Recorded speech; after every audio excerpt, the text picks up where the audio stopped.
Bonjour Patrick Baudouin, peux-tu nous parler de l'association Sève pour Slow Food?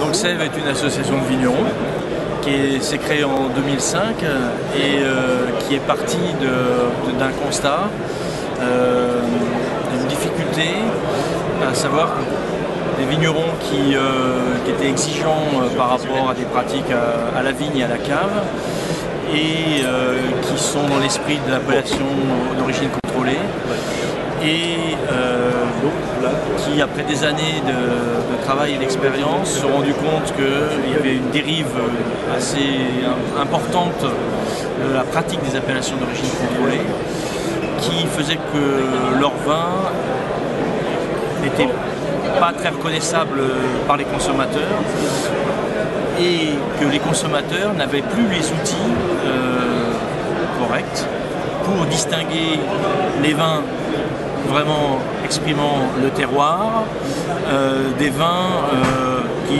sans notion de c'est bon, c'est pas bon, le problème est pas là, qui pouvaient être des vins avec beaucoup plus d'intervention à la vigne, à la cave, et qui sont des vins plus standards. Donc il y a un problème, c'est que le consommateur, l'amateur de vin, quand il achète une bouteille marquée AOC dessus, il ne sait pas ce qu'il achète. Il ne sait pas ce que ça lui garantit comme pratique à la vigne, il ne sait pas ce que ça lui garantit comme pratique à la cave. Ça peut être bon, ça peut être pas bon. De toute façon, c'est une partie du problème, mais ce n'est pas l'ensemble du problème. Il n'y aura jamais sur une bouteille de vin une étiquette qui dit « je vous garantis que c'est bon ». Ça, après, il y a une diversité de travail des vignerons, une diversité de goût chez les consommateurs qui ne peut pas garantir que tel vin, ça va plaire à tout le monde. C'est pas ça le problème. Le problème, c'est que le consommateur, aujourd'hui, il doit pouvoir ne pas être trompé sur ce qu'il achète, sur la façon dont le produit qu'il consomme a été fait. Et alors, est-ce que ça avait un label? Alors, un label, non, parce que le label, pour nous, c'est l'AOC et il s'agit de le refonder.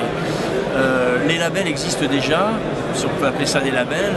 Par exemple, il y a le bio, qui est un label qui garantit la non-utilisation de produits chimiques, mais qui ne comprend pas, à la différence de l'AOC, la garantie d'une certaine qualité de terroir. C'est uniquement sur une façon de faire. Alors que dans l'AOC, il y a à la fois une définition exigeante d'un terroir, à la fois un parcours à la vigne, à la fois un parcours à la cave et à la fois une honnêteté vis-à-vis du consommateur. Et une gestion collective aussi, régionale, par région, par terroir, de ces exigences-là. Donc c'est un groupe humain qui se met d'accord, qui définit des exigences et qui les contrôle. Tout ça, c'est l'AOC. Et refaire un label privé de ce type-là, à notre avis, c'est à la fois inintéressant et à la fois pas possible. Quels moyens Sève met en place pour intervenir, pour améliorer cette situation? Alors bon, la première chose, ça a été effectivement l'objet de se constituer en association, c'est-à-dire de regrouper tous les vignerons qui étaient éparpillés sur toute la France, qui sont assez minoritaires, et qui se sont rendus compte qu'ils étaient dans la même situation. À la suite de ça, on a fait un certain nombre de démarches officielles pour essayer de nous faire entendre. On a rencontré essentiellement deux hommes. Un, Jacques Berthomeau, qui avait fait son rapport en 2001, qui posait un certain nombre de problèmes clés du vignoble français.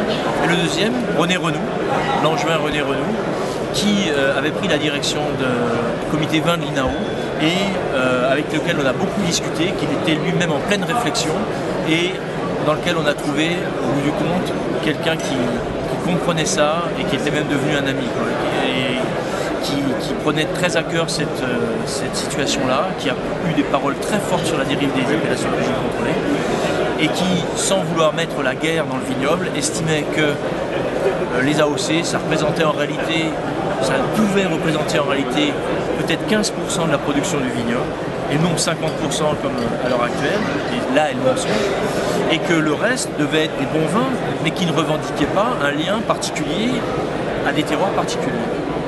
Donc on a eu une démarche à la fois associative, à la fois institutionnelle.